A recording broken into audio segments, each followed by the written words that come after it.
At 9 a.m. on the 27th of May, 1962, a crew of 5 volunteer firefighters from the Centralia Fire Department gathered at the town dump. The dump was a shallow trench carved into a strip of land along the western edge of the borough, just north of the Oddfellows Cemetery. It was a warm Sunday morning, and Memorial Day was the following day.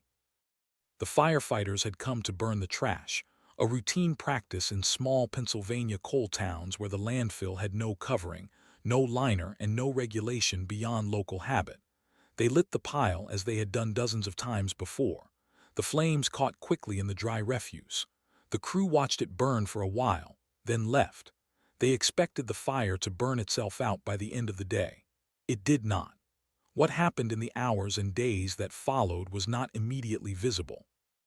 There was no smoke column that drew attention, no emergency call, no sign of alarm. The fire smoldered through the pile of garbage, then reached the bottom of the trench. Beneath that trench lay a vein of anthracite coal, a seam of the Buck Mountain Formation, one of the richest and most extensive coal deposits in the Appalachian region. The fire found that seam. It took hold, and then it began to spread. Within a week, residents living near the dump noticed a sulfurous smell in the air. Some reported a thin haze rising from the ground near the cemetery. Others saw that patches of grass had turned brown and brittle, as if the soil had been cooked from below. But in the summer of 1962, no one connected these signs to the trash fire. The dump was a working-class facility used by the borough for decades. People assumed the smell was from the garbage itself. The brown grass was blamed on the dry season. Centralia at that time was a town of roughly 1,100 people. Most of them worked in the coal industry or in related trades. They understood fire in the abstract, fire in furnaces and stoves and power plants. They understood surface fires, but fire underground was not part of daily thinking. In August of 1962, a state highway worker named Edward Ziskowski noticed steam rising from a crack in the pavement on Route 61, the road that ran past the landfill. He stopped his truck and examined the crack. Heat radiated from it. He reported it to his supervisor, who told him it was probably a broken steam pipe, but there were no steam pipes under that stretch of road. Ziskowski was not convinced. He mentioned it to a friend who worked at the local colliery. The friend said it sounded like a mine fire. Ziskowski reported it again. No action was taken. In October 1962, a Centralia resident named Dolores Schober found that the ground in her backyard, about 300 yards from the dump, was warm to the touch in places. She could not step barefoot on certain patches of grass. She called the borough office. A public works employee came out, felt the ground, and said it was likely a hot spring. There were no hot springs in Centralia. The employee left. The ground stayed warm. By December of 1962, the Pennsylvania Department of Mines and Mineral Industries received a formal complaint from a group of residents near the Oddfellows Cemetery. They described a persistent smell of sulfur, a haze that seemed to come from the ground, and patches of earth that remained snow-free even after a heavy frost. A state mine inspector was dispatched to investigate. His name was John R. Purcell. He arrived in Centralia on a cold morning in early January 1963. He walked the dump site, examined the trench where the trash had been burned, and noted that the ground beneath the ash pile was too hot to touch. He ordered a test borehole drilled. The drill broke through about 15 feet of soil and rubble before it hit a void. When the drill bit was pulled up, it was smoking. Purcell lowered a thermometer into the hole. The reading was over 300 degrees Fahrenheit. The fire had entered the coal seam. What happened after that was a series of attempts to contain a fire that had already become something larger than the town understood. The state recommended excavating the entire landfill and removing the burning material. The borough council reviewed the estimate. The cost was in the range of $25,000, a significant sum for a town with a limited budget. The council voted to try a less expensive method. They hired a local contractor to dig a trench around the landfill and fill it with clay, hoping to seal off the fire from the rest of the coal seam. The contractor dug a trench about 30 feet long and 10 feet deep. He filled it with clay and packed it down. The fire moved under the trench within a month. A second attempt was made in the spring of 1963. This time, the state recommended flushing the burning area with a mixture of water and sand, a technique used in coal mine fires to cool the seam and smother the flame. The Borough Council approved a small budget for this.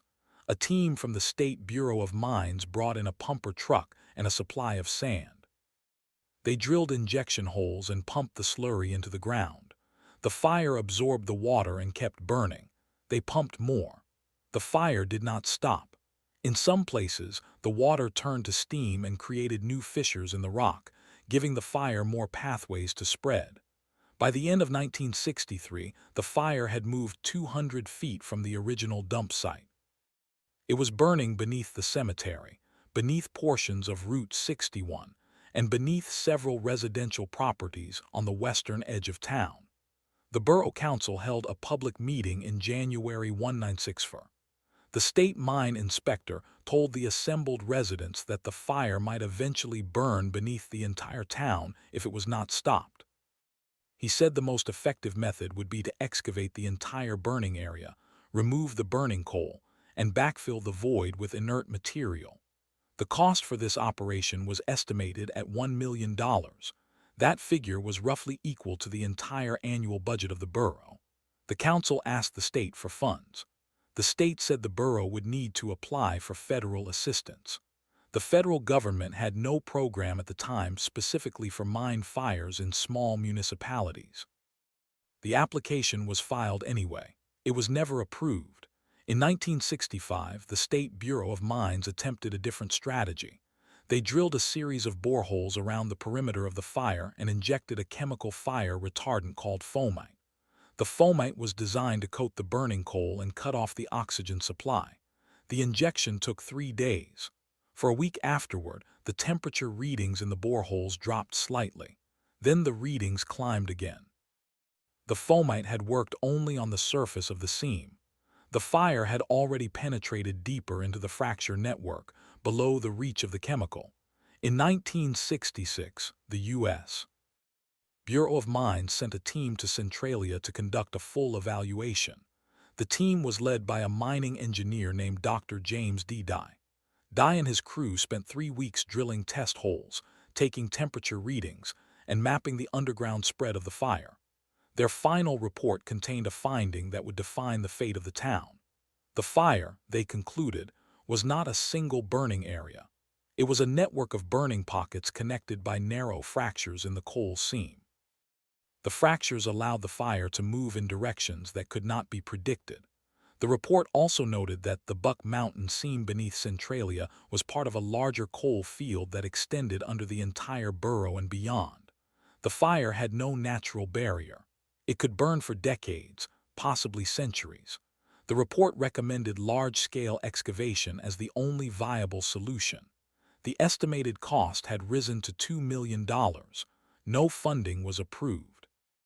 In 1967, a resident named Robert McCrossan noticed that the smoke from the ground was becoming more visible and more frequent. He lived on Oak Street, about half a mile from the original dump site. In the morning, he could see thin wisps of vapor rising from the cracks in the pavement. In the evening, the vapor was thicker and carried a strong smell of sulfur. McCrossan called the borough office again. He was told that the problem was being monitored. He called the state. He was told the same thing. By the end of 1967, the fire had burned beneath Oak Street. The pavement in some sections was warm to the touch. The town applied for a grant from the Federal Office of Surface Mining. The application was denied due to lack of funding. In 1968, the Centralia Borough Council filed a lawsuit against the Commonwealth of Pennsylvania, arguing that the state had failed to take adequate action to stop the fire. The case went to the Pennsylvania Commonwealth Court. The state responded by arguing that the fire had started on municipal property, in a landfill operated by the borough, and that the borough was therefore primarily responsible. The court ruled in favor of the state. The borough appealed. The Pennsylvania Supreme Court declined to hear the case. The borough was left with no legal recourse and no funding for the excavation. In 1969, the U.S. Bureau of Mines conducted a second evaluation. The fire had grown. The report estimated that the burning area now covered approximately 15 acres. The hot zone extended beneath several more residential blocks. The report also noted that carbon monoxide levels in some basements had reached unsafe concentrations. The state health department was notified. They sent a team to test the air in homes near the hot zone. In 4 homes, the carbon monoxide reading exceeded the threshold for immediate danger. The residents were told to ventilate their basements. No one was evacuated. In 1970, a resident named John Lakaitis noticed that the water in his well had become warm. He checked the temperature. It was 85 degrees Fahrenheit. The well was 100 feet deep. He called the borough. They sent a representative who measured the temperature at 90 degrees. The representative recommended that Lakaitis not drink the water. Lakaitis asked how long the situation would last. The representative said he did not know. In 1971, the State Bureau of Mines attempted a new method called hydraulic flushing. They drilled a series of deep boreholes and pumped water into the burning seam under high pressure, hoping to flood the fire out. The operation ran for 60 days. The water was drawn from a nearby creek. The pumps ran continuously. At the end of the 60 days, the temperature readings in the boreholes had dropped by an average of 50 degrees. But the fire was not out. The water had saturated some pockets of the seam but had not reached others. The fractures that carried the fire were too narrow for the water to flow through effectively. The fire continued to burn in the dry zones. As soon as the pumping stopped, the temperatures began to rise again. In 1972, the Borough Council held another public meeting. The state mine inspector presented the latest data. The fire had now spread beneath approximately 25 acres. It had reached the area beneath the Centralia Elementary School. The school was still in operation. The inspector recommended that the school be closed until the fire could be contained.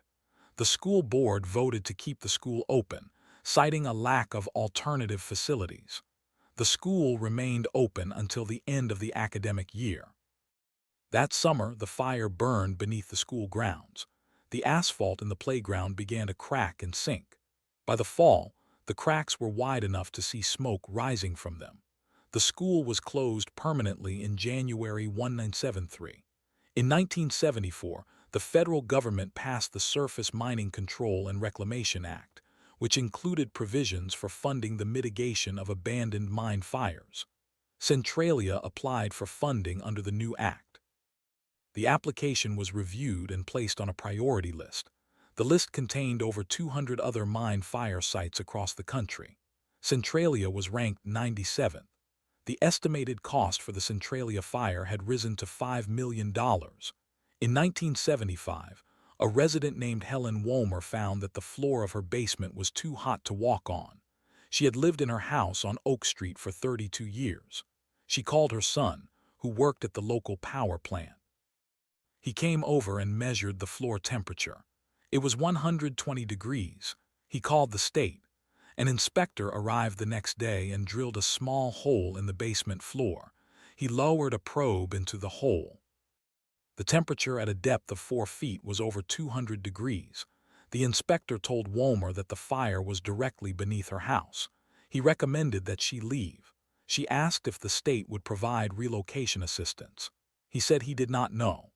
Womer stayed for another 2 years because she had nowhere else to go. In 1977, the U.S. Bureau of Mines conducted a third evaluation. The fire now covered approximately 40 acres. The burning zone had reached the eastern edge of Centralia's business district. The report for the first time recommended a full-scale evacuation of the borough. The recommendation was not made public. State officials felt that a public evacuation order would cause panic and that there were insufficient resources to relocate the entire population. The report was filed and classified as internal. In 1978, the state health department conducted air quality tests in 50 homes. 42 of those homes had carbon monoxide concentrations above the level considered safe for prolonged exposure. 17 homes had levels that could cause neurological damage over time.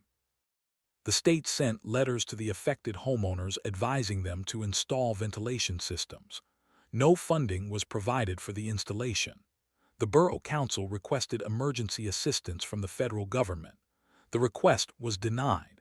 In 1979, a 12-year-old boy named Todd Domboski was playing in his grandmother's backyard on West Park Street. The yard was a grassy lot near the intersection of West Park and Maple. Domboski took a step and the ground opened beneath him. He fell into a hole that had formed suddenly when the thin crust of soil collapsed into a void created by the fire. The hole was approximately 4 feet wide and 50 feet deep. Domboski grabbed at the edges, but the soil crumbled. He slid downward. His cousin, who was nearby, heard him scream and ran to the house.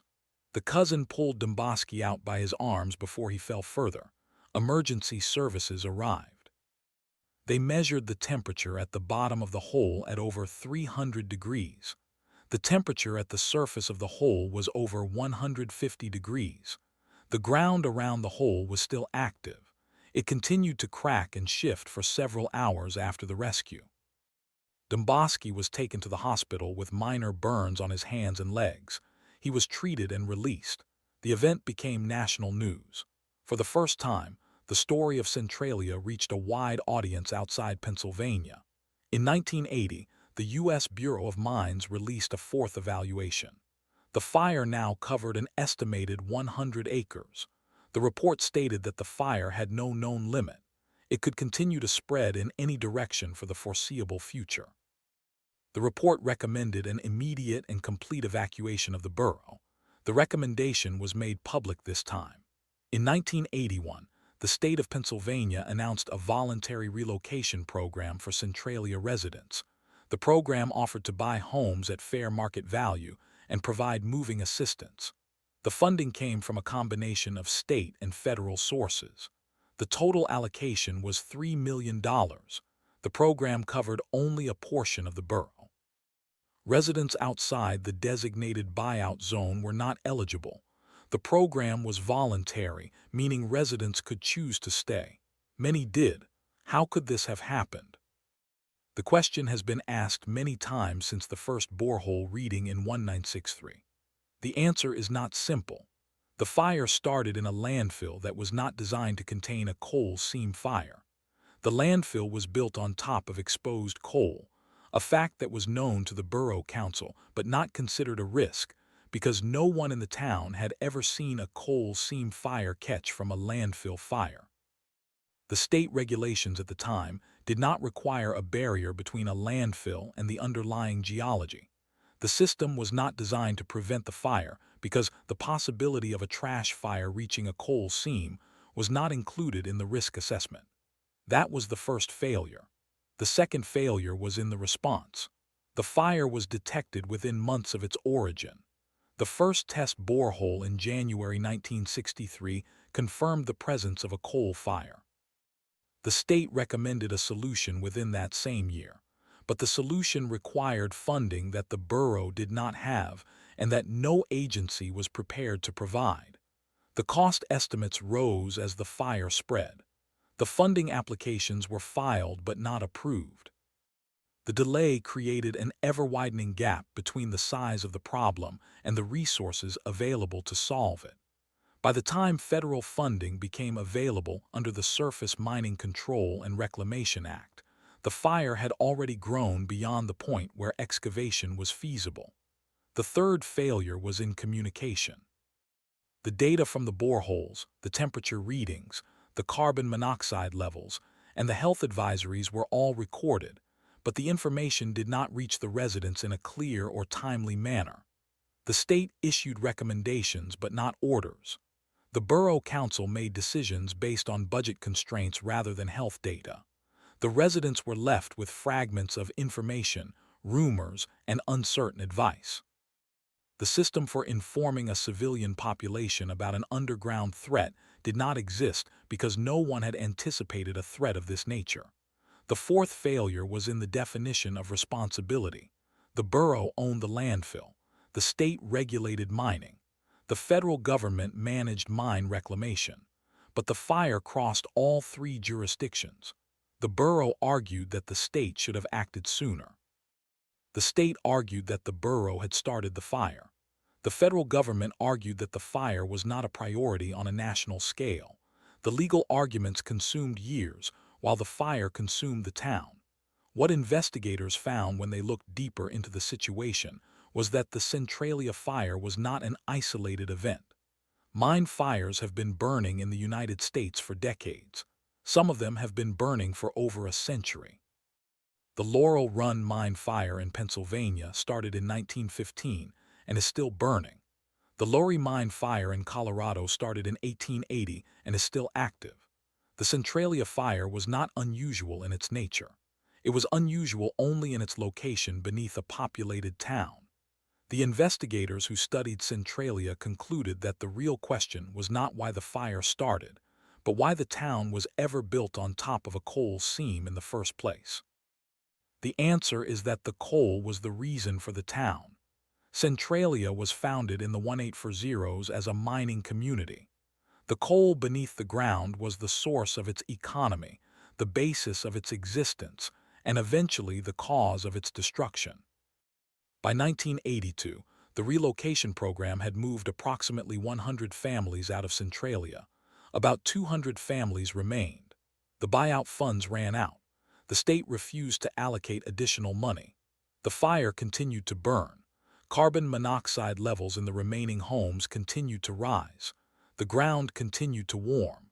In 1983, the Borough Council asked the state to condemn the remaining properties and force a full evacuation.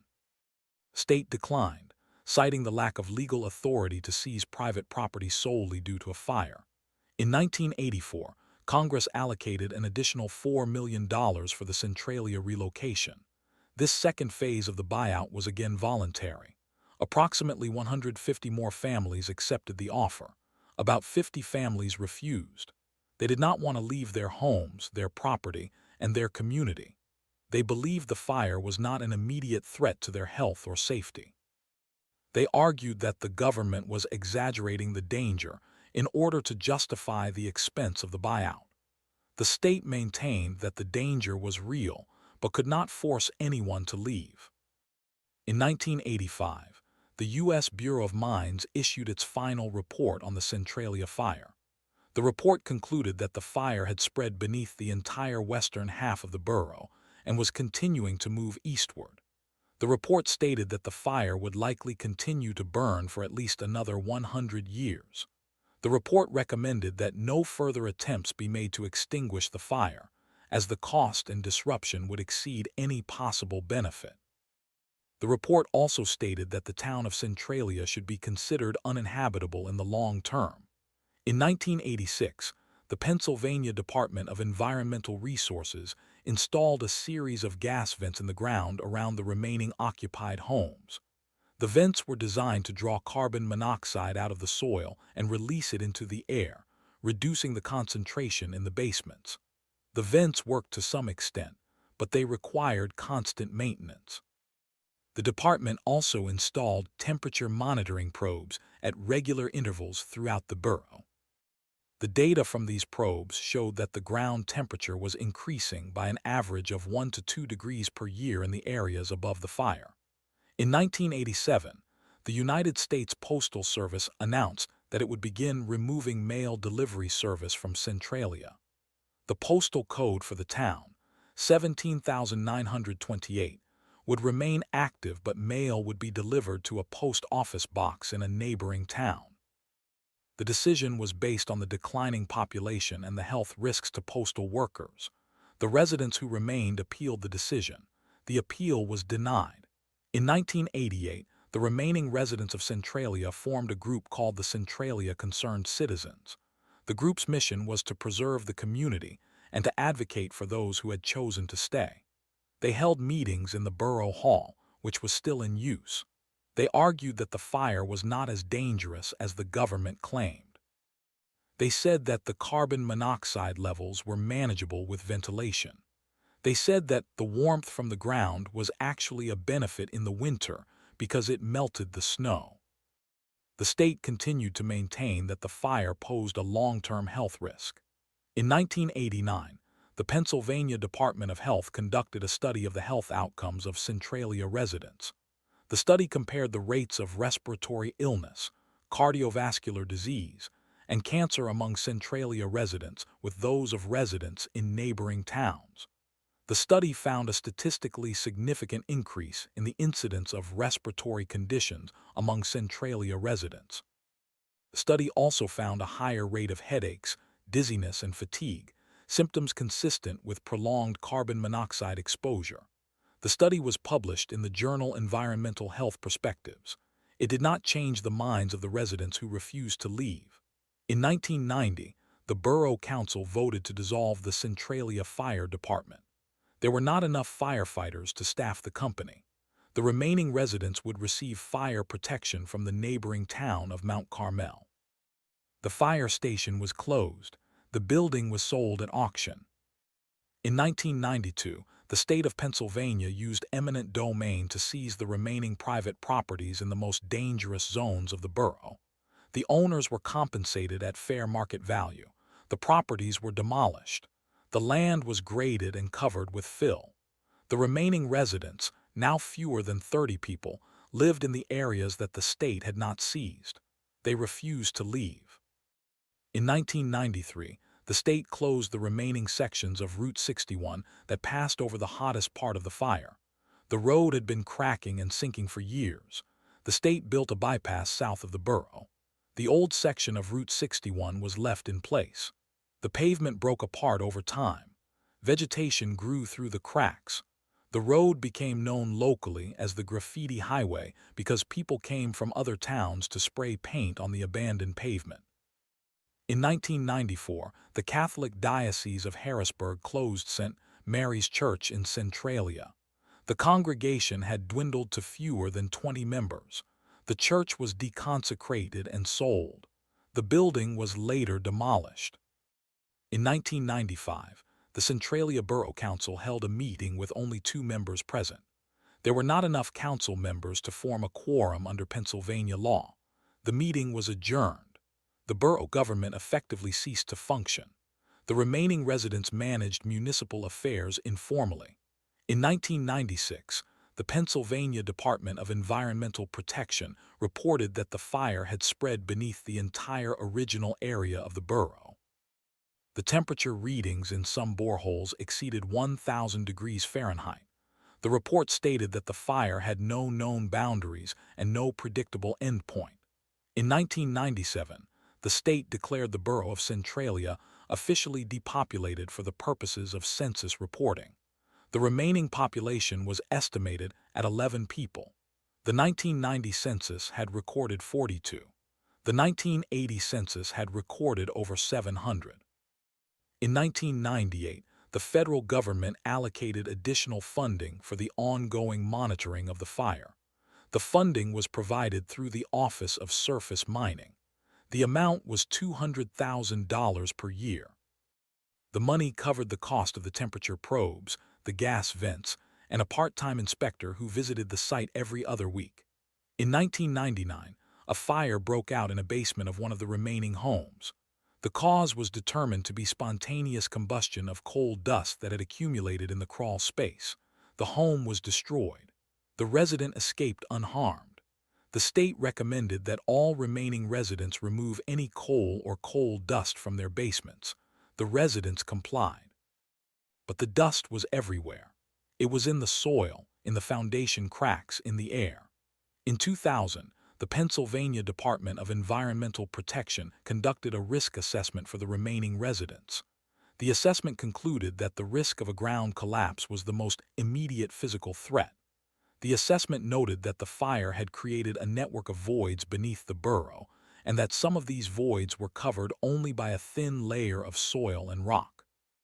The assessment recommended that no new structures be built anywhere in the borough. It also recommended that existing structures be inspected annually for signs of subsidence. The remaining residents were informed of the risk. They chose to stay. In 2001, the United States Postal Service discontinued the 17,928 postal code for Centralia. The few remaining residents were assigned a postal code for Mount Carmel. The Centralia Post Office building, which had been closed for years, was sold at auction. In 2002, the state held a memorial event for Centralia at the site of the Graffiti Highway. The event was organized by the Pennsylvania Historical and Museum Commission. A plaque was installed that described the history of the fire and the abandonment of the town. 4 of the remaining residents attended the event. They did not participate in the ceremony. In 2003, the last full-time resident of Centralia, a woman named Edna Mitchell, died at the age of 79. She had lived in her house on South Street until her death. The house was demolished shortly afterward.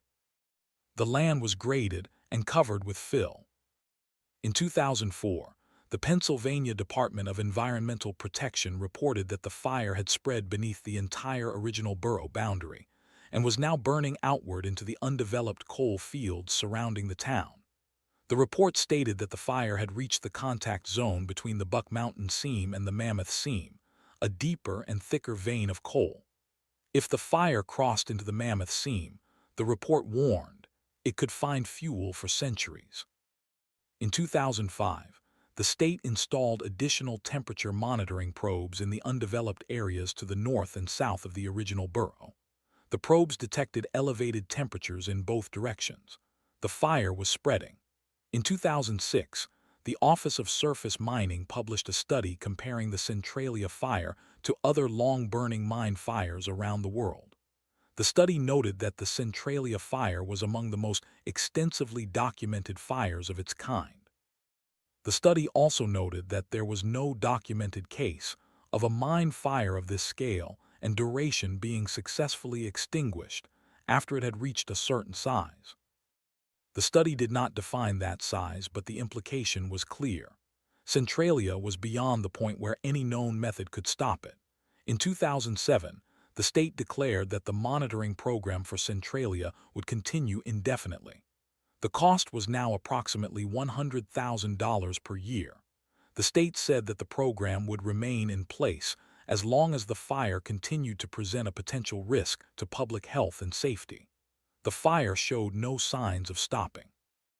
In 2008, a team of geologists from the University of Pennsylvania conducted a thermal imaging survey of the Centralia area from a low-flying aircraft.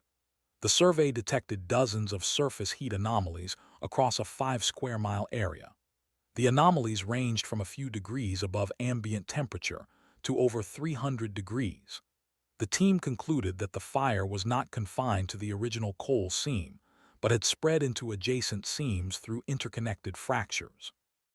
The fire was now burning at multiple depths and in multiple directions simultaneously. In 2009, a contractor hired by the state drilled a series of relief wells around the perimeter of the fire to release built-up gas pressure. The wells were designed to prevent an explosion if methane or carbon monoxide accumulated in a confined void. The relief wells were capped with vents.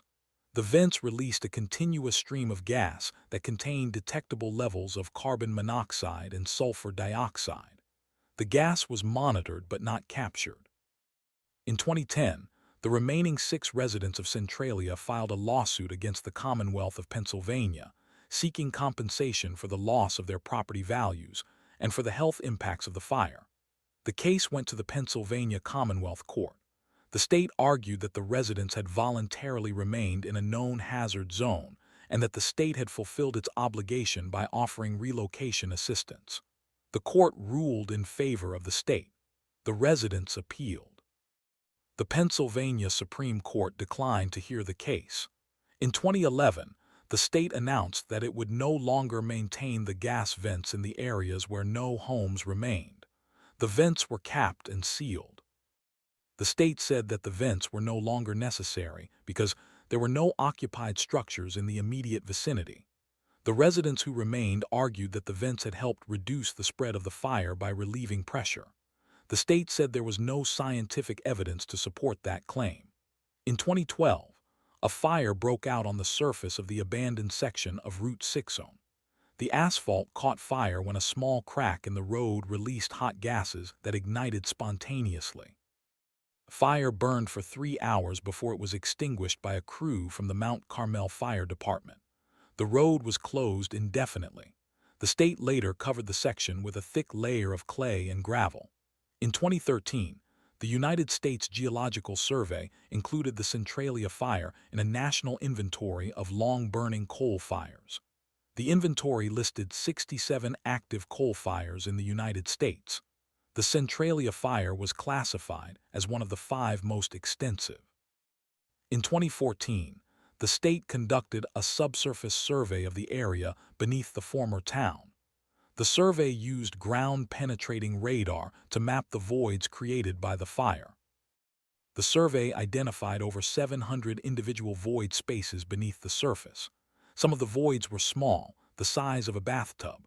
Others were large enough to hold a house.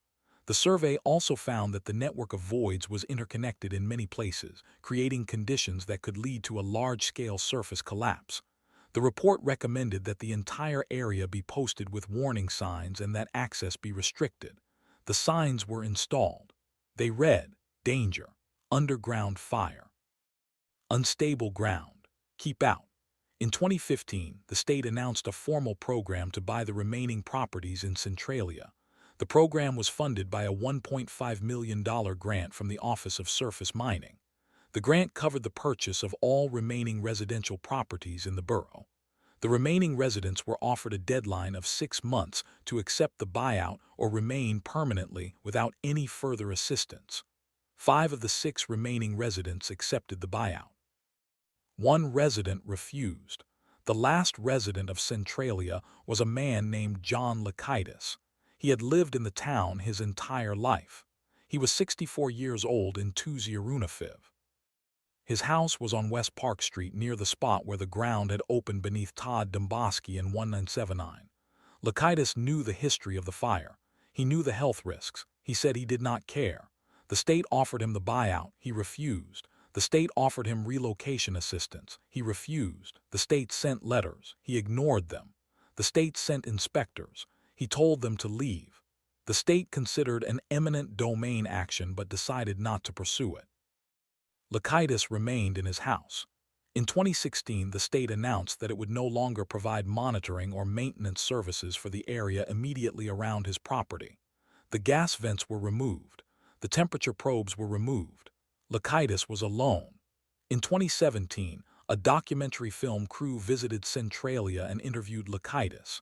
He showed them his house, his property, and the smoke rising from the ground across the street. He said he had no intention of leaving. He said the fire was not going to kill him. He said he would die in his house.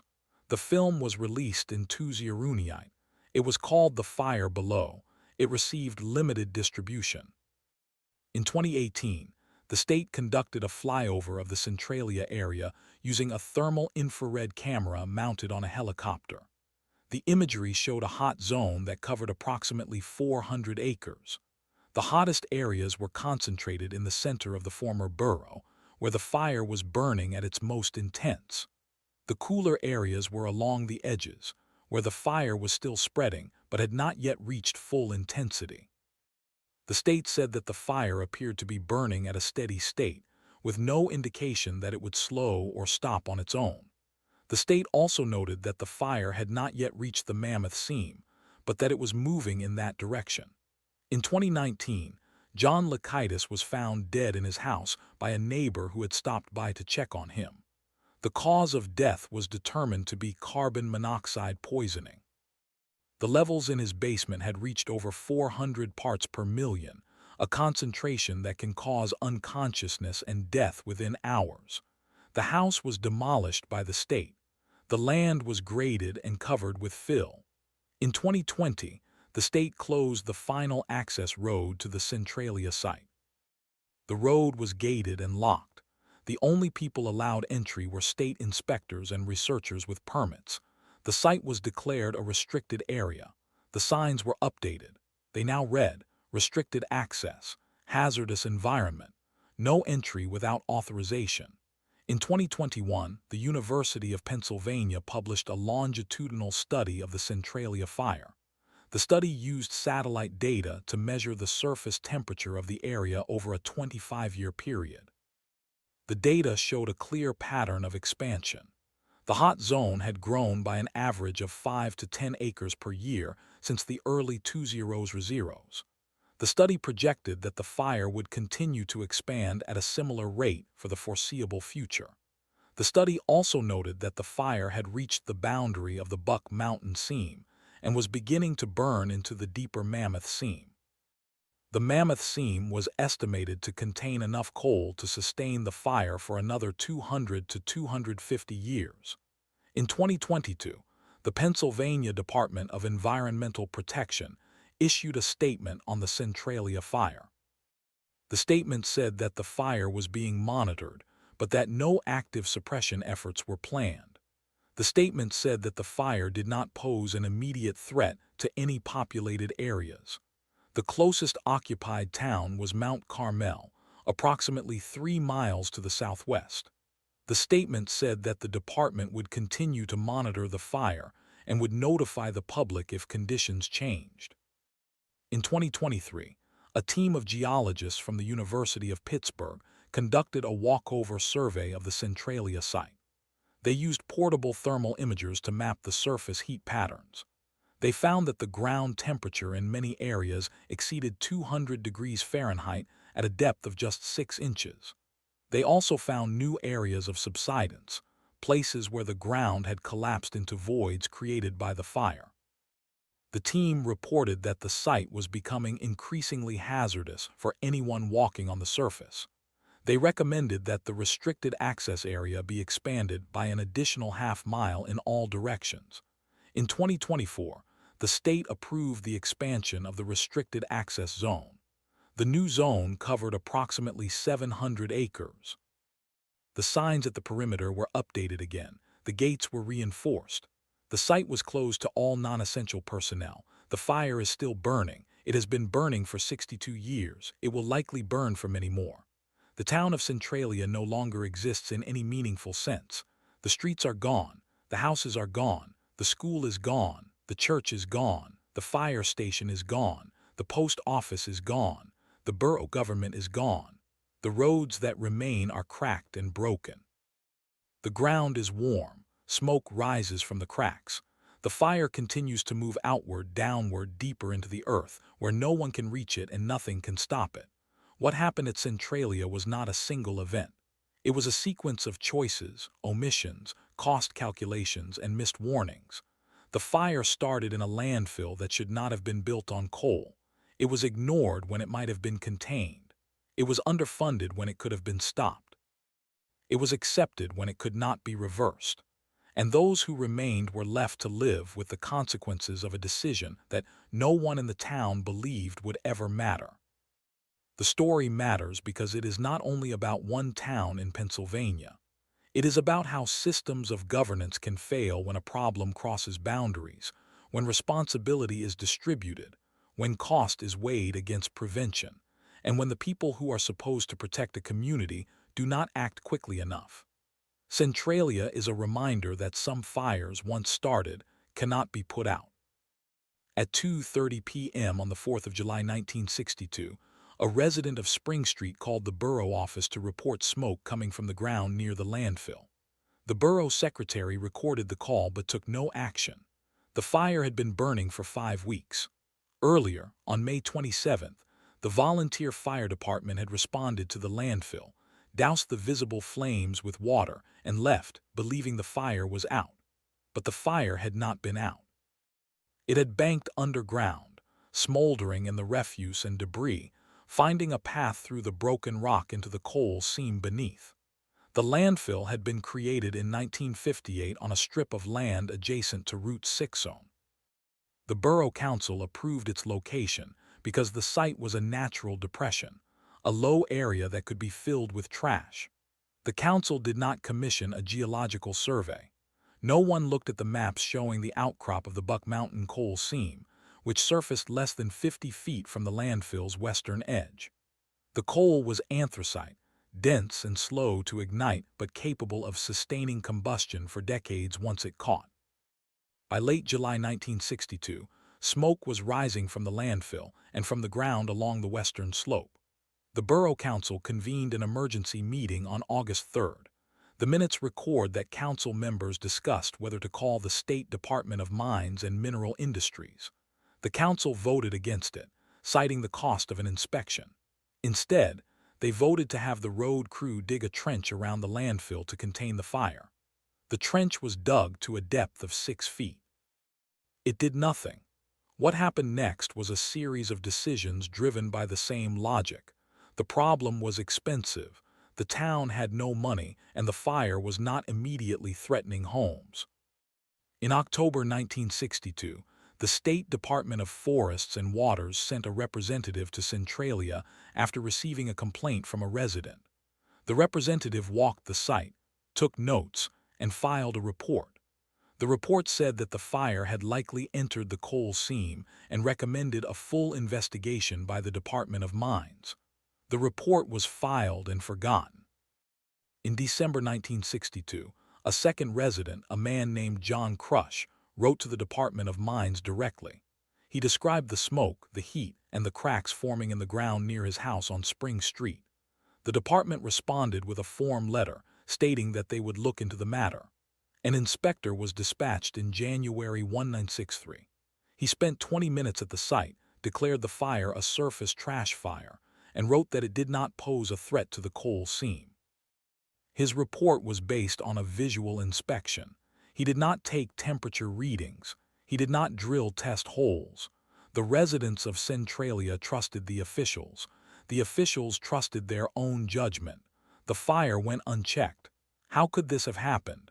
The answer lies in the structure of responsibility. In 1963, the Pennsylvania Department of Mines was responsible for coal mine safety, but not for surface fires that might threaten mines. The Department of Forests and Waters was responsible for forest fires, but not for trash fires. The borough was responsible for the landfill, but lacked the expertise and funding to address a fire that had gone underground.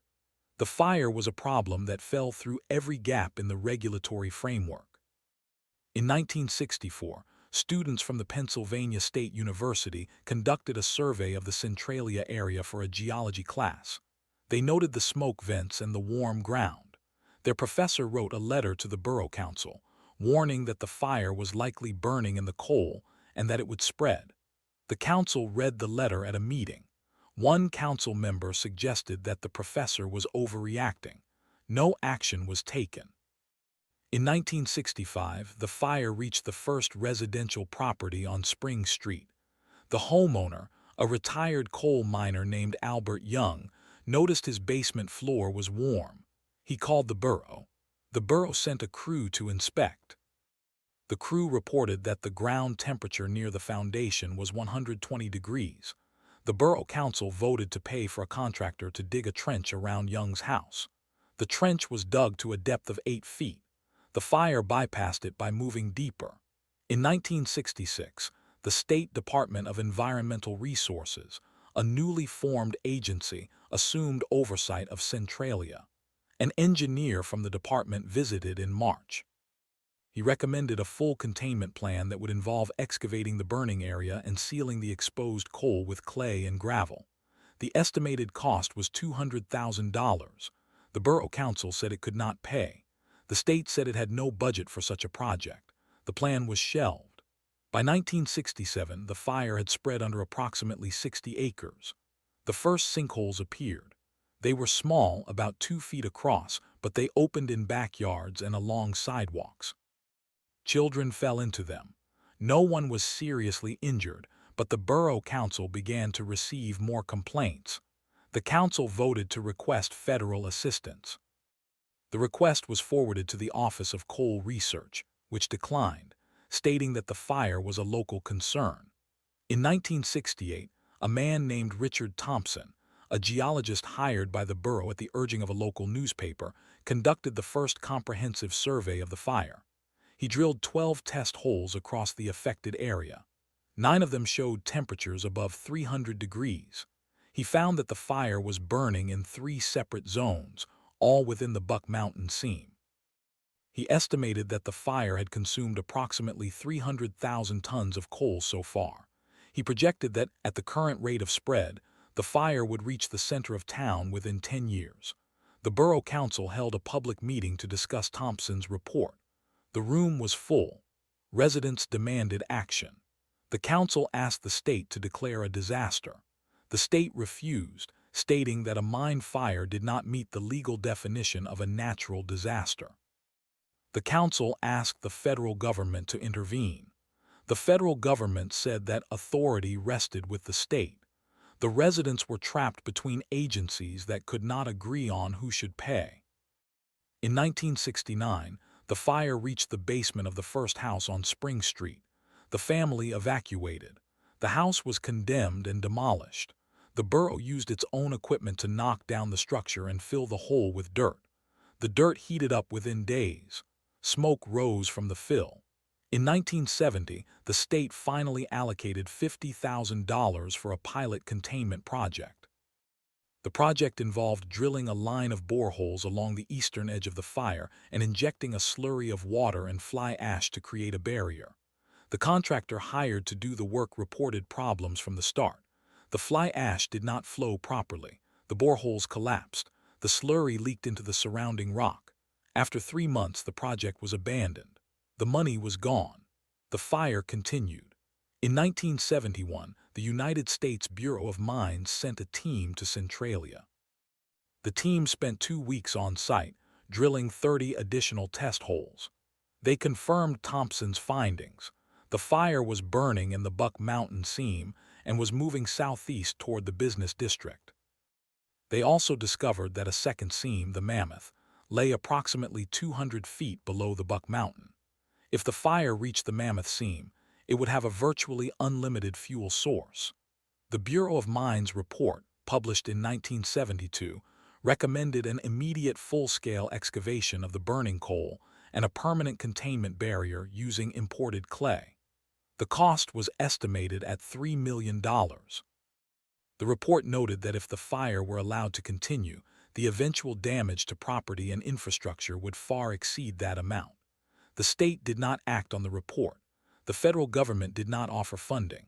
The Borough Council had no means to raise $3 million. The fire moved forward. In 1973, the first commercial property on Main Street was lost. A hardware store closed after its floor became too hot to walk on. The owner moved out of town. The building was boarded up and later demolished. In 1974, the state conducted a health survey of Centralia residents. The survey asked about respiratory problems, headaches, and nausea. More than half of the respondents reported symptoms. The state did not release the results. A copy of the survey was leaked to the local newspaper in 1975. The Borough Council demanded a full investigation. The state responded by saying that the survey was not designed to be conclusive and that the results were preliminary. In 1976, a family on Oak Street reported that their well water had turned brown and smelled of sulfur. The borough tested the water. It contained elevated levels of iron, manganese, and hydrogen sulfide. The state tested the water. It contained trace amounts of carbon monoxide. The state advised the family not to drink the water. The family was given bottled water for 3 months, then the program ended. In 1977, the Federal Office of Surface Mining was created under the Surface Mining Control and Reclamation Act. The new agency had a mandate to address abandoned mine fires. Centralia became one of its first cases. An OSM engineer visited in early 1978. He recommended a 2-phase approach. First, an aggressive containment effort using a combination of excavation and barrier construction. Second, a long-term monitoring program. The total cost was estimated at $11 million. The state of Pennsylvania and the OSM entered negotiations. The negotiations lasted 18 months. No agreement was reached. In the meantime, the fire continued to spread. In 1979, Todd Domboski fell into a sinkhole. The incident made national news. the state and federal governments finally agreed on a funding plan. The containment project would cost $12 million, split between the state and the OSM. The plan called for excavating the active fire zone, sealing the exposed coal, and installing gas vents and monitoring wells. The project began in early 1980. It was plagued by delays. The contractor encountered groundwater. The excavation reached depths of 60 feet and uncovered coal that was too hot to handle. The fire had spread farther than expected. The project ran over budget and fell behind schedule. In 1981, the state announced that the containment project would not work. The fire had reached the Mammoth Seam. The excavation could not remove all the burning material. The decision was made to shift from containment to relocation. The relocation program, known as the buyout, began in 1980. The state offered to purchase homes at pre-fire market value. The value of homes in Centralia had dropped significantly, so the offers were low. Many residents refused, others accepted. By 1985, approximately half of the population had left. The state then used eminent domain to acquire the remaining properties. The process took years. Legal challenges were filed. One resident, a woman named Marguerite McMurray, took her case to the Pennsylvania Supreme Court.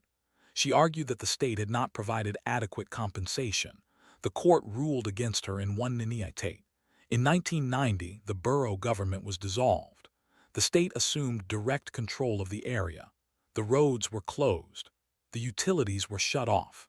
The remaining residents were allowed to stay but were not provided with maintenance or emergency services.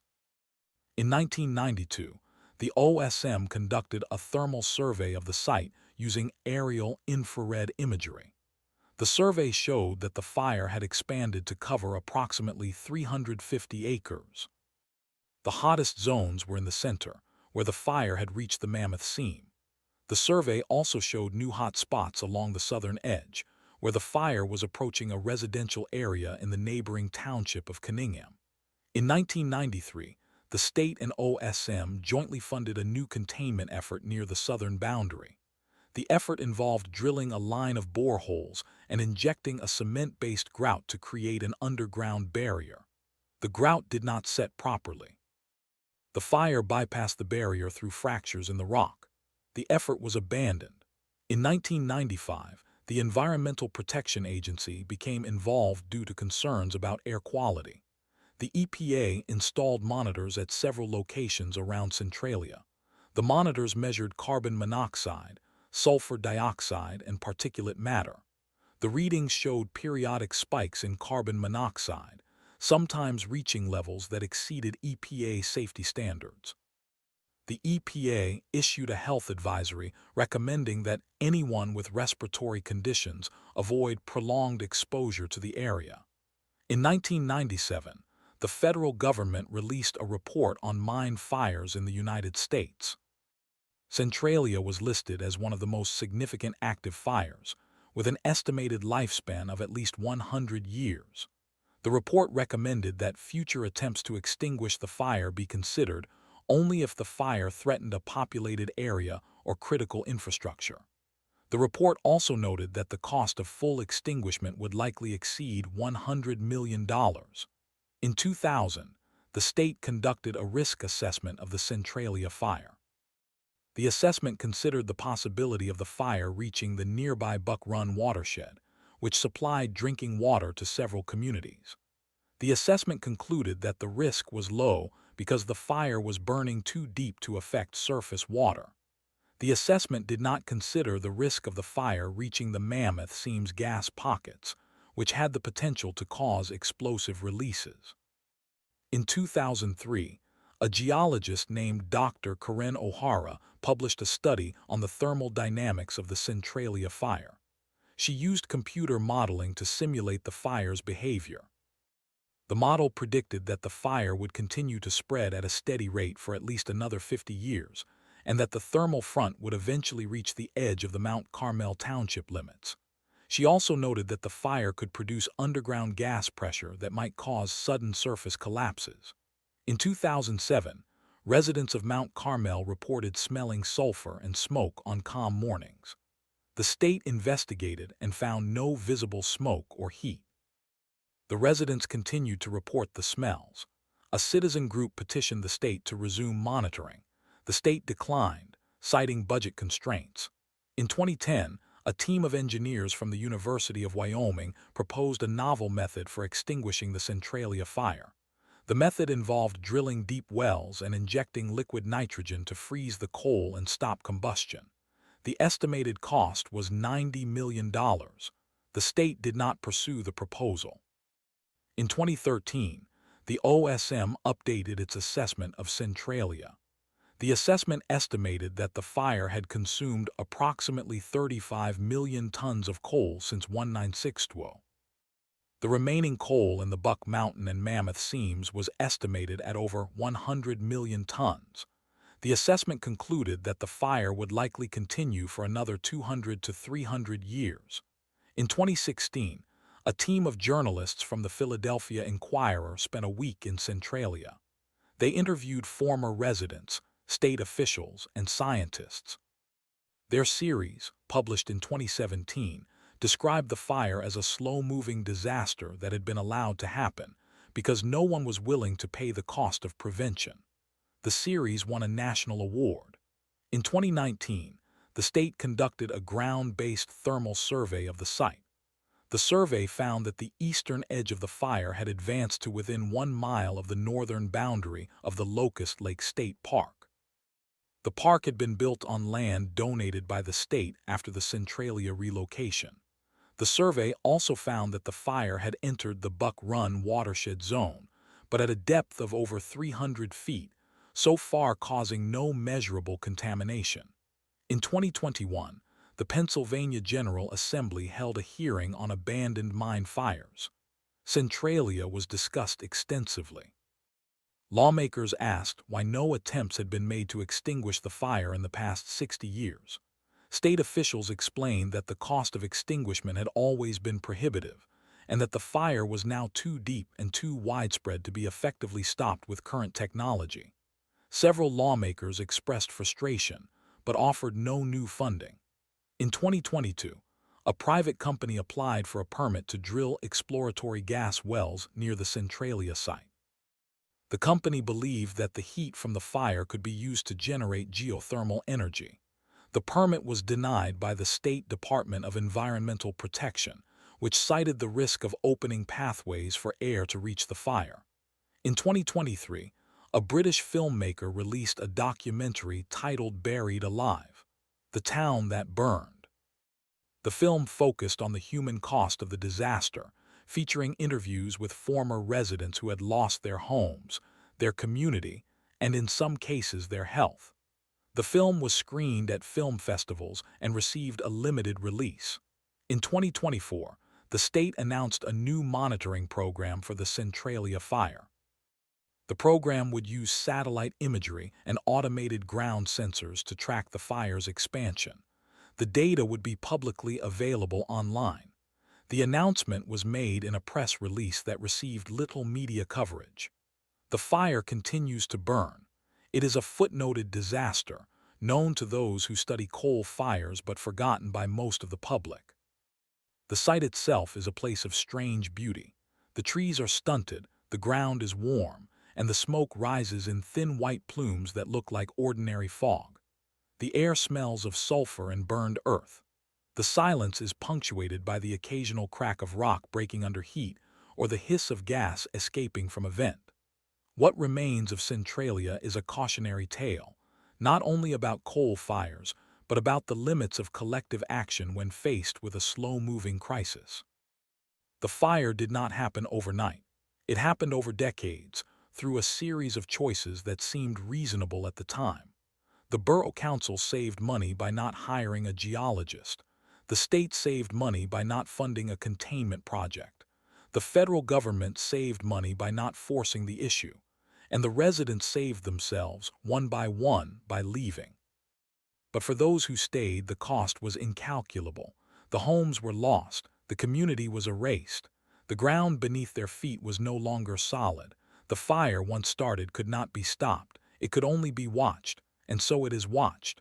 The state monitors it. The scientists study it. The occasional visitor walks the cracked roads and feels the heat through the soles of their shoes, and the fire burns on. At 7:30 a.m. on the morning of April 28, 2024, a group of hikers from a local college geology club set out on the gravel road that once served as the main street of Centralia. They had come to see the smoke vents, the fractured pavement, and the place where the earth itself seemed to be exhaling. The temperature that morning was 48 degrees Fahrenheit, but the ground beneath their boots registered 130 degrees. One of the hikers placed a hand on a cracked section of asphalt and pulled it back quickly, his palm red from heat.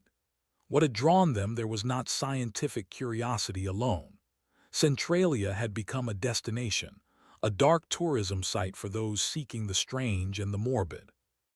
Social media posts tagged with number Centralia showed images of steam rising from barren fields, of abandoned homes overtaken by brush, of warning signs that read danger, underground mine fire, toxic gases, do not enter.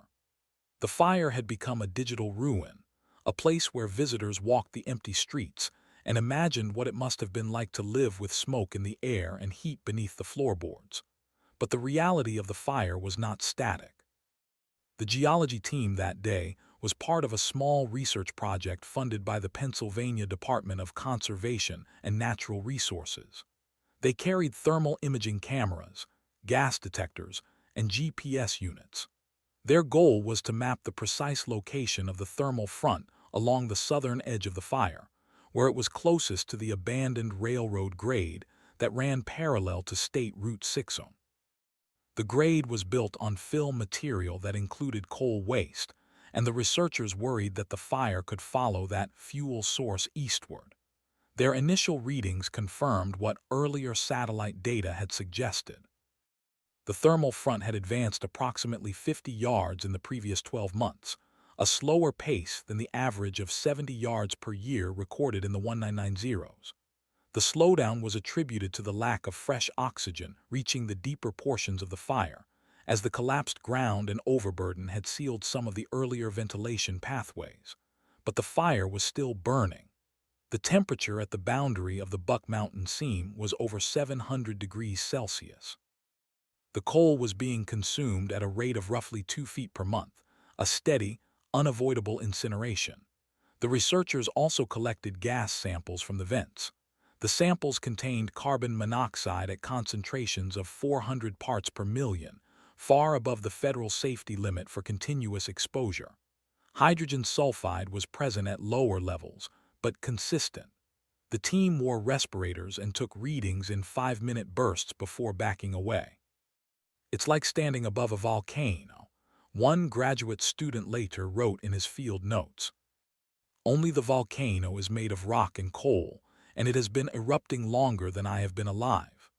That afternoon, the team returned to their temporary office at a hotel in Hazleton, a 20-minute drive southeast. They uploaded their data to a server shared with the Office of Surface Mining Reclamation and Enforcement. A few weeks later, a preliminary report was circulated internally. It stated that the fire posed no immediate threat to populated areas, but that its persistent expansion into the Buck Run watershed zone warranted continued monitoring. The report was not made public.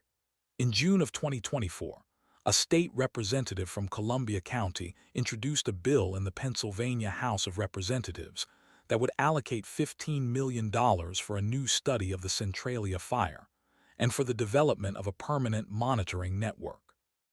The bill was referred to the Committee on Environmental Resources and Energy. It did not advance. The representative, whose district did not include Centralia, was quoted in a local newspaper as saying, "We cannot keep ignoring a problem that is literally burning a hole in the ground. It is a matter of public safety and environmental justice."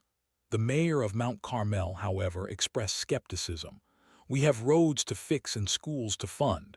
The fire is not in our town. It is in a ghost town. Let it burn." That sentiment reflected a deeper divide.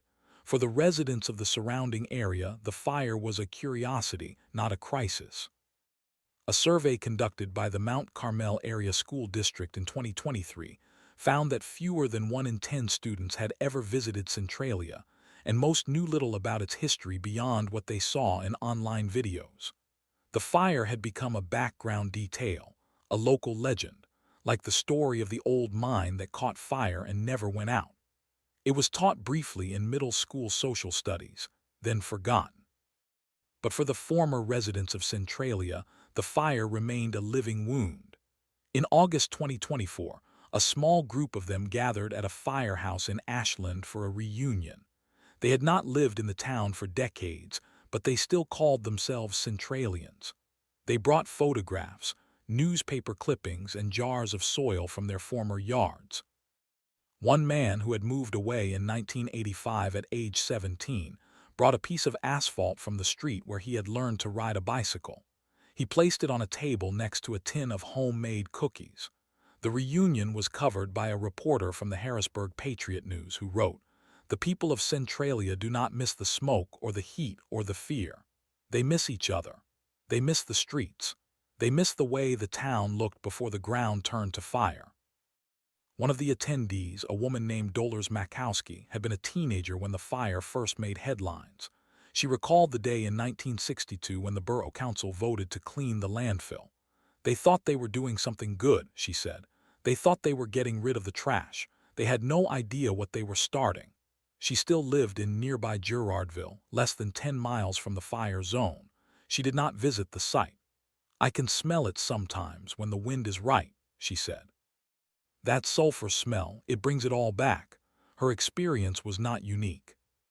A study published in the journal Environmental Health Perspectives in 2022 had documented elevated rates of respiratory illness among former residents of Centralia and their children. The study compared health records from before and after the relocation, controlling for age, smoking, and occupation. It found that adults who lived within 1 mile of the fire zone for more than 10 years had a 30% higher incidence of chronic bronchitis and asthma than a matched control group. The study's lead author, Dr. Samuel Reyes of the University of Pittsburgh, noted that the data was limited because many former residents had moved away and were difficult to track. "We are only seeing the tip of the iceberg," he wrote. The full health impact of the Centralia fire may take another generation to understand. In October 2024, the National Institute for Occupational Safety and Health sent a team to Centralia to conduct a new round of air quality monitoring. The team set up equipment at 6 locations, including the former school site, the intersection of Locust Avenue and Front Street, and the edge of the Buck Run watershed. The monitors ran continuously for 2 weeks. The results, released in December, showed that carbon monoxide levels remained above federal advisory limits at all 6 sites during periods of low wind. The highest reading came from the school site, where carbon monoxide reached 650 parts per million at 3 a.m. on a calm night. NIOSH recommended that the state post permanent warning signs and discourage recreational use of the area. The recommendation was not mandatory, and the state took no immediate action. Also in December, a team of engineers from Lehigh University published a paper in the journal Combustion Science and Technology. The paper proposed a radical new approach to extinguishing the fire, drilling several deep shafts reaching into the burning seam and injecting a slurry of fly ash and water. The fly ash would settle in the voids left by the consumed coal, cutting off the oxygen supply and absorbing heat. The engineers estimated that the method could reduce the fire's temperature by 50% within 2 years and potentially extinguish it completely within a decade. The cost was estimated at $40 million. The paper received attention in academic circles, but no funding from government or industry. In February 2025, a helicopter survey conducted by the U.S. Geological Survey used light detection and ranging, or LIDAR, to create a high-resolution elevation map of the Centralia area. The LIDAR data revealed dozens of previously unknown subsidence features south of the burn zone: shallow depressions, small sinkholes, and linear cracks that indicated the ground was settling as the coal beneath it was consumed. The largest depression was nearly 50 feet in diameter and had formed in an area that had shown no surface expression in earlier surveys. The USGS added these features to a hazard map and shared it with the Pennsylvania Emergency Management Agency. No public warning was issued. In April 2025, a private investor from California approached the Pennsylvania Department of Environmental Protection with a proposal to purchase a surface mining lease over the Centralia Fire zone. The investor intended to remove the remaining coal through controlled open-pit mining, exposing the burning seam, and extinguish it by excavation. The proposal was immediately controversial. Environmental groups argued that open-pit mining would release toxic gases and cause massive disruption to the landscape. The state denied the proposal, citing the potential for uncontrolled gas releases and the risk of expanding the fire. The investor appealed the decision, and a hearing was scheduled for September 2025. The hearing was held in a conference room in Harrisburg, streamed online. The investor presented a detailed plan, including measures to capture and treat vent gases and to backfill the pit with inert material. Several former Centralia residents spoke in favor of the plan, saying that anything was better than letting the fire burn for another century. Other speakers opposed it, arguing that the mining operation would destroy the site's historical significance and disturb the graves in the Centralia Cemetery, which remained a concern for families whose relatives were buried there. The hearing ended without a decision, and the matter remained unresolved. Meanwhile, the fire continued to spread. The satellite data from the spring of 2025 showed that the eastern edge of the fire had crossed under State Route 61 at a point where the road had been closed and removed in the 1990s. The fire was now burning beneath the reclaimed road bed. The surface temperature in that area was not elevated, but the underground thermal sensors detected temperatures above 300 degrees Celsius at a depth of 40 feet. The fire was moving deeper, following the dip of the coal seam. In June 2025, a team of archaeologists from the Pennsylvania Historical and Museum Commission visited the site to document what remained of the vanished town. They photographed the foundations of homes, the cracked sidewalks, the remnants of the fire hydrants that still stood erect among the weeds. They recorded the location of the old church, now gone, and the cemetery, which was overgrown but intact.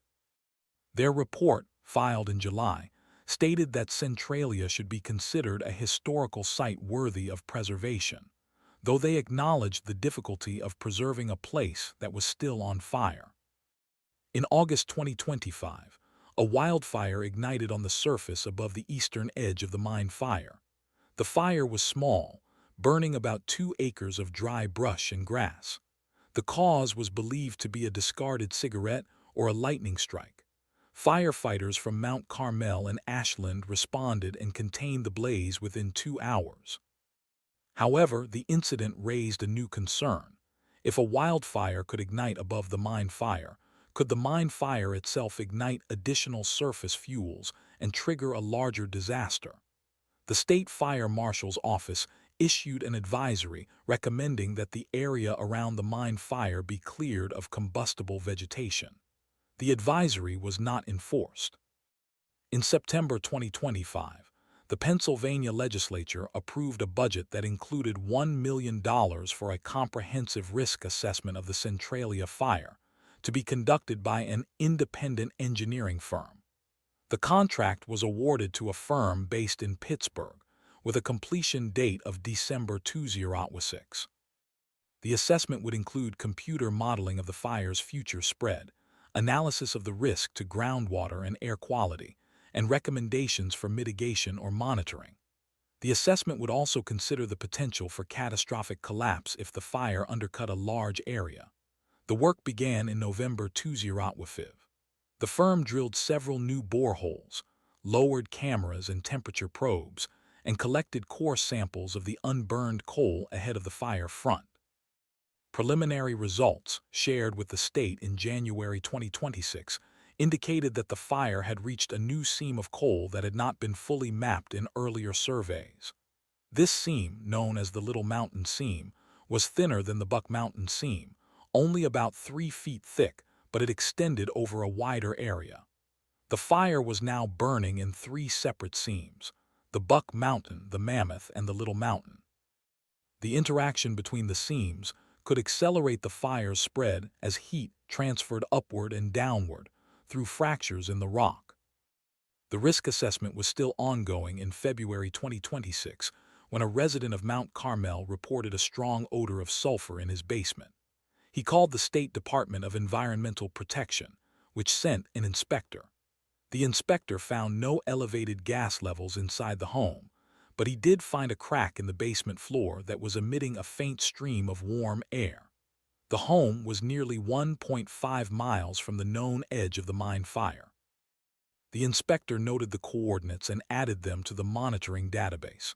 The homeowner was advised to ventilate the basement and monitor for any change. The homeowner later installed a carbon monoxide detector. He told a reporter, "I never thought it would get this close. I figured the fire would stay in Centralia, but now I'm not so sure." This sentiment echoed through the communities around Centralia.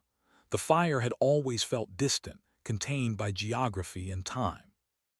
But the slow, relentless advance of the subsurface combustion was beginning to touch more than just the abandoned town.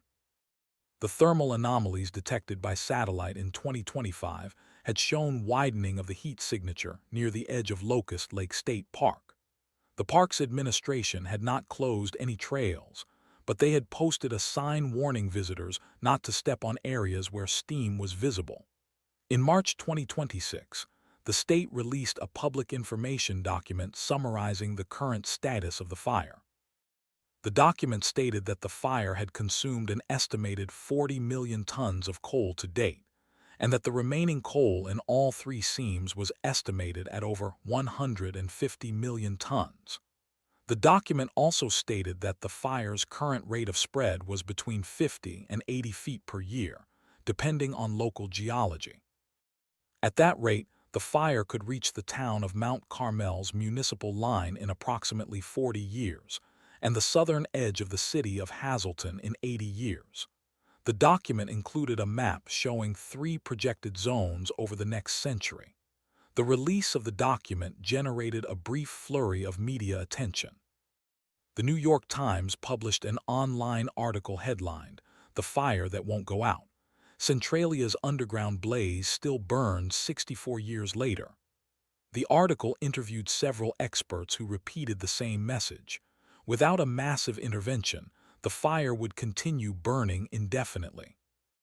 The article also noted that the federal government had spent roughly $18 million on containment and monitoring since 1962, while the estimated cost of total extinguishment had risen to over $250 million. In April 2026, the Pennsylvania Department of Health announced a new study of cancer rates in the Centralia area, using updated census data and hospital records from the past 20 years. The study was expected to take 2 years. The announcement was met with skepticism by some former residents who pointed out that earlier health studies had been inconclusive. "They'll study it, they'll write a report, and nothing will change," said one former resident in an interview. "That's how it's always been." But the study was undertaken nonetheless.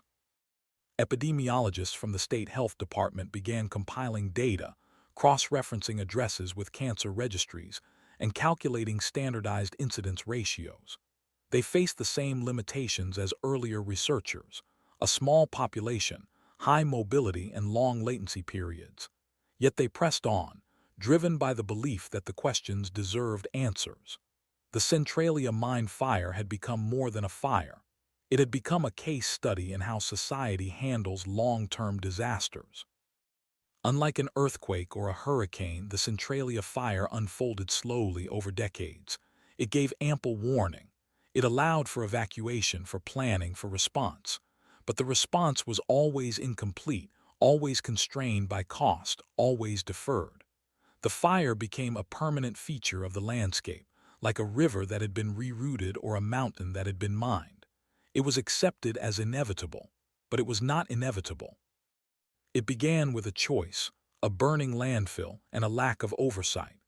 It continued because the costs of stopping it were high and the will to pay them was low. And it will end, if it ever ends, only when the coal itself is gone or when someone decides that the price of inaction has become too great. As of the spring of 2026, no decision has been made.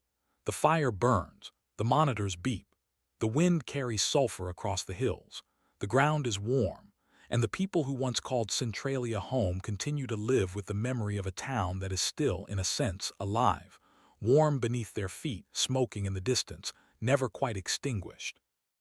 The story of Centralia is not finished. It is still being written, one slow foot of consumed coal at a time. On the morning of the 14th of April 2026, a thermal camera mounted on a drone operated by the Pennsylvania Department of Environmental Protection captured an anomaly that had not been observed before. The camera, flown along a grid pattern over the western edge of the Centralia Mine Fire, recorded a surface temperature reading of 137 degrees Celsius at a point nearly 2 miles from the known fire front. The location was a patch of forest floor in the Weiser State Forest, approximately 300 feet from a hiking trail used by local residents. The drone operator noted the coordinates and transmitted the data to the department's office in Harrisburg. Within 24 hours, a ground crew was dispatched to the site. They found no visible flame, no smoke, no steam. But when they inserted a temperature probe into the soil, the reading climbed steadily. At a depth of 12 inches, the temperature was 89 degrees Celsius. At 24 inches, it exceeded the probe's maximum reading. What happened? The anomaly was not the fire itself, but a sign that the fire was generating heat faster than the overburden could dissipate it. The ground above the coal seam had been acting as an insulator, trapping heat that slowly radiated upward. The thermal camera had detected the heat escaping through a thin spot in the soil, a place where the bedrock was closer to the surface, and the earth had cracked under the stress of thermal expansion. The crack was only a few millimeters wide, but it was enough to create a chimney effect, drawing cold air down into the mine and pulling heat out. The fire was not spreading through the coal alone. It was using the geology itself as a conduit. The discovery prompted a reassessment of the fire's projected path. The risk assessment contracted in 2025 had modeled the fire as a linear front advancing through the coal seams in a predictable direction. But the thermal anomaly suggested that the fire could also propagate upward through fractures in the rock, reaching the surface in places where the coal was still deep underground. The model was updated in May 2026 to include a probabilistic map of potential surface hot spots.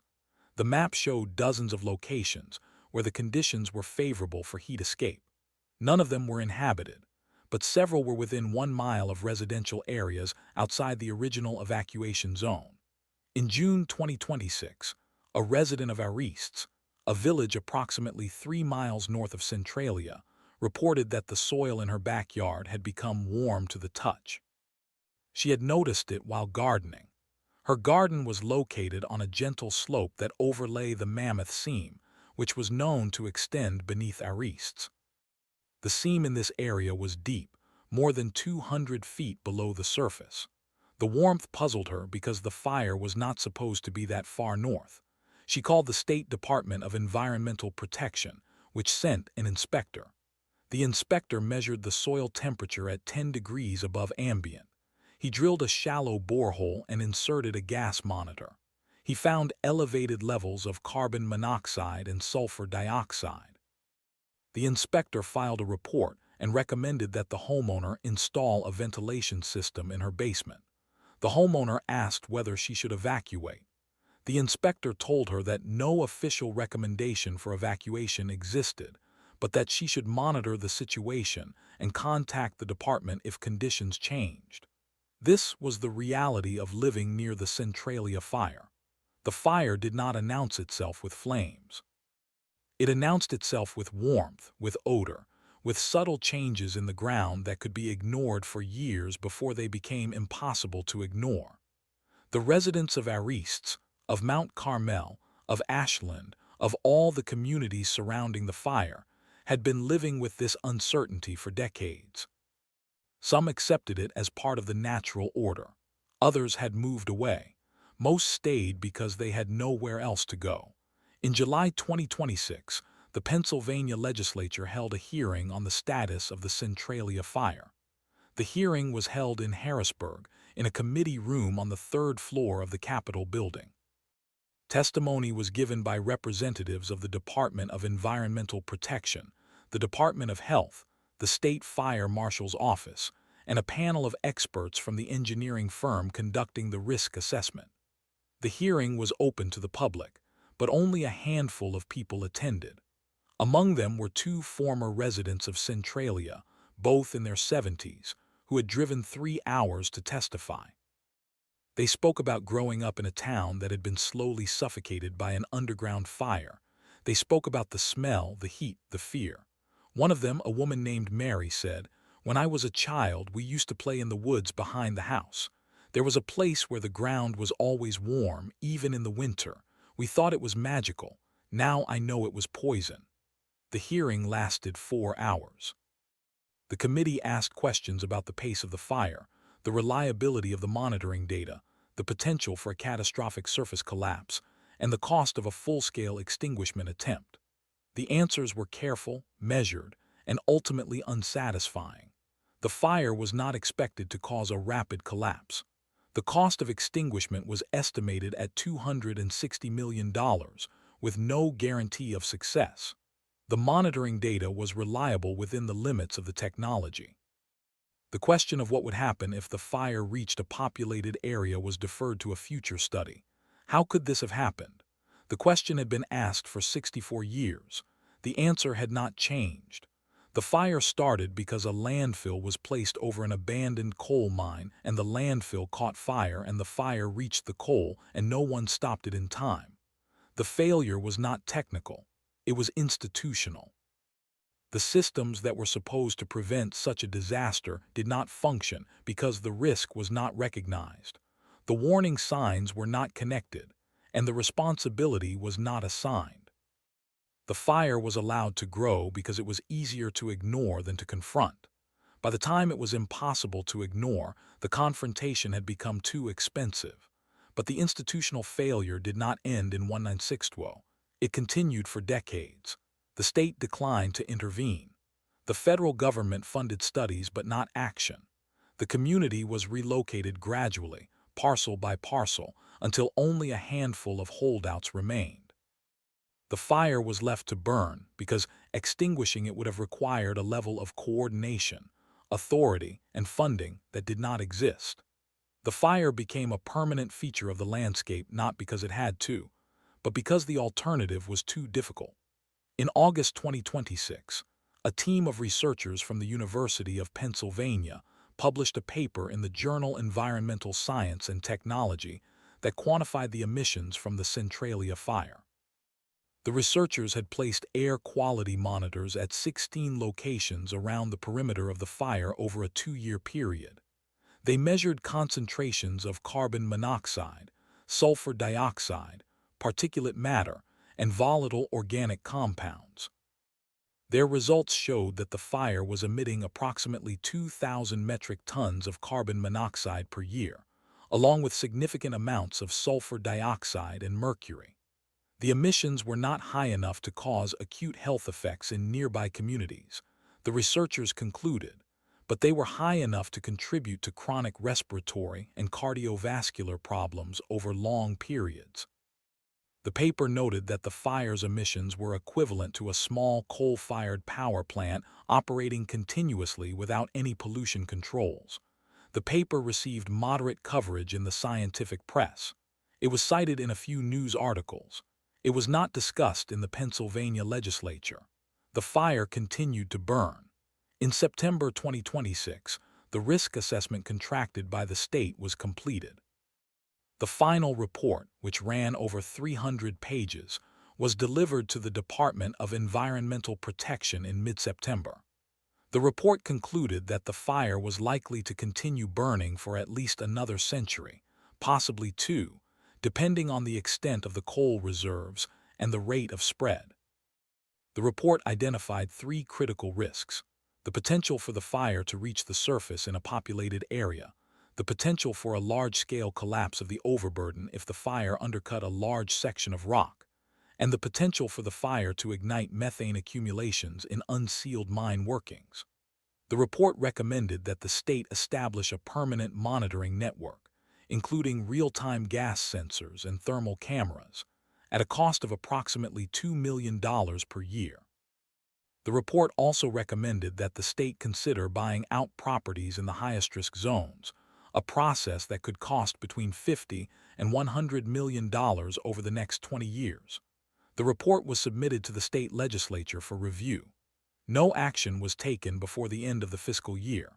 In October 2026, a sinkhole opened on the shoulder of State Route 61, the highway that had once led into Centralia. The sinkhole was about 8 feet in diameter and 15 feet deep. It appeared after a heavy rainstorm. A worker from the Pennsylvania Department of Transportation inspected the site and found that the sinkhole had formed above an abandoned mine tunnel that had collapsed. The tunnel was not directly above the fire, but it was adjacent to a section of the mine that had been heated to over 200 degrees Celsius. The collapse was likely caused by the weakening of the rock due to thermal stress. The state repaired the sinkhole by filling it with gravel and concrete. The road remained open. In November 2026, a former resident of Centralia named John, who had moved to Florida in 1984, returned for a visit. He drove through the town for the first time in 42 years. He later described the experience in an interview. He said he had expected to see a ghost town, but what he saw was something stranger. The streets were still there, cracked and overgrown, but the houses were gone. The lots where they had stood were filled with young trees and brush. The only remaining structures were the church and two houses still occupied by holdouts. John parked his car where his childhood home had once stood. He got out and stood on the ground. He said he could feel the warmth through the soles of his shoes. He knelt down and placed his hand on the asphalt. It was warm. He said he did not know whether the warmth was from the fire or from the sun. He said it did not matter. The fire was there beneath him as it had always been. He got back in his car and drove away. He said he would not come back. The Centralia Mine Fire is not a disaster in the usual sense. It is not a sudden event that kills people in a single moment. It is a slow, chronic catastrophe that degrades the environment, the economy, and the health of a region over generations. It is a fire that started because of a mistake, continued because of inaction, and will end only when the coal is exhausted or when the cost of inaction finally outweighs the cost of intervention. As of December 2026, the fire continues to burn. The monitors are in place.